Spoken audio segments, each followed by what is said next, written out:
had a series of very heavy storms in California. We've gotten a lot of water. And I wanted to take a moment to talk about what is happening to that water.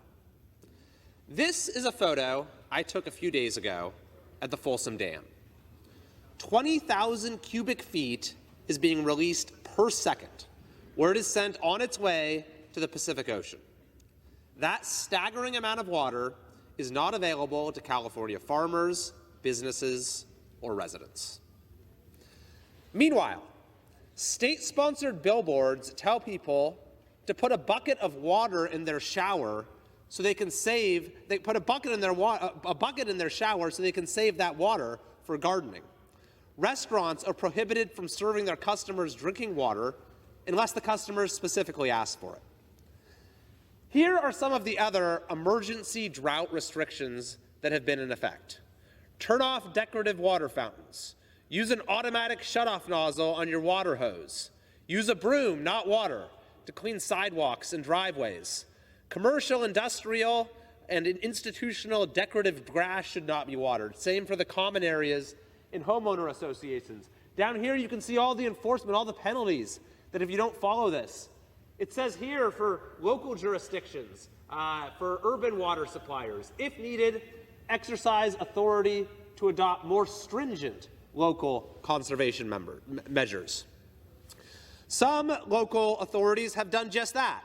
The Las Virgenes Municipal Water District began sending government employees into residents' homes to install flow restrictors.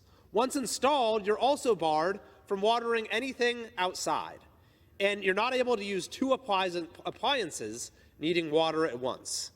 One resident said you have to take what's called a Navy shower, 2 minutes.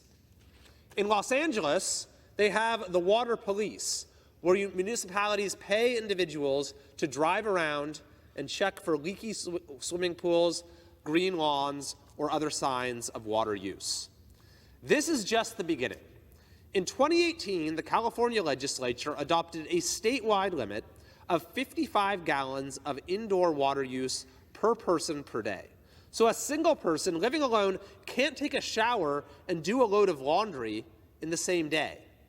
Yet last year, the legislature decided even this was too generous and reduced the allotted water to 42 gallons per day. Then, of course, there's the impact on farmers.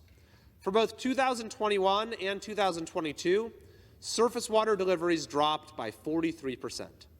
An estimated 752,000 acres lay idle in 2022. The general manager of the Glen Colusa Irrigation District said, "We typically plant 100,000 acres of rice in our district, and this last year we planted 1,000 acres. It's just a massive, massive impact," he said.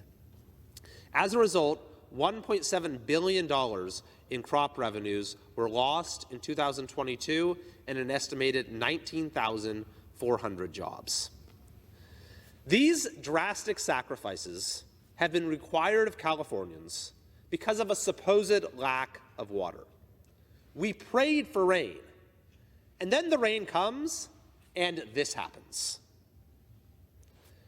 Here is the overall impact of this image and others like it throughout the state. So far this year, October through mid-March, the net outflow, this is after pumping, from the Delta into the San Francisco Bay is 11.6 million acre-feet.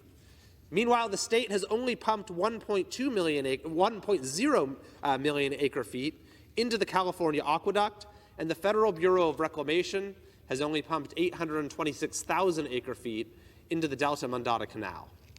So with this record precipitation, that means 13% of Delta outflows have been captured. The rest is squandered. If we were able to capture this water, we wouldn't have to worry about floods, and we wouldn't have to worry about droughts. Communities wouldn't be put at risk, farmers wouldn't have to fallow their fields, citizens wouldn't have to take shorter showers. The reason we aren't capturing it isn't because this water is somehow inherently elusive. It's because there's simply no place to put it. California has not seen a new water storage project in at least 30 years.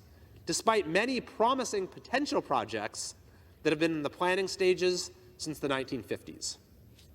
In 2014, California voters said enough is enough and passed a $7.5 billion water bond. Build water storage, the voters said, yet nothing has been built. In the 9 years since, no significant project has materialized. Endless litigation, mind-numbing bureaucracy, and most of all, a lack of political will have been a recipe for inaction. The executive director of the most significant project, Sites Reservoir, said that my experience is that for every 1 year of construction, you have about 3 years of permitting. It doesn't need to be this way. The massive Folsom Dam, of which this is the auxiliary spillway, holds about 1 million acre-feet of water and took less than a decade in the late 1940s and early 1950s to build. In addition to failing to build any new in-stream or off-stream reservoirs, California has also rejected all but one proposed desalination plant and is taking advantage of a small fraction of the potential for water treatment. And even now, amidst the current record precipitation, our state and federal pumps still aren't operating at full capacity. In short, this uniquely Californian absurdity of alternating or even simultaneous floods and droughts is not some inevitable byproduct of our climate or geography. It is the direct product of political failure. We have more than enough tools at our disposal to have a sustainable, secure supply of water for all users. This image needs to be a wake-up call for California's leaders at the state and federal level. No more excuses. Let's solve this problem now. Let's end this era of floods and droughts, of shorter showers and fallow fields. Let's liberate our constituents from this regime of enforced scarcity and give Californians the abundant supply of water they deserve. This is California's problem, but it affects the entire country.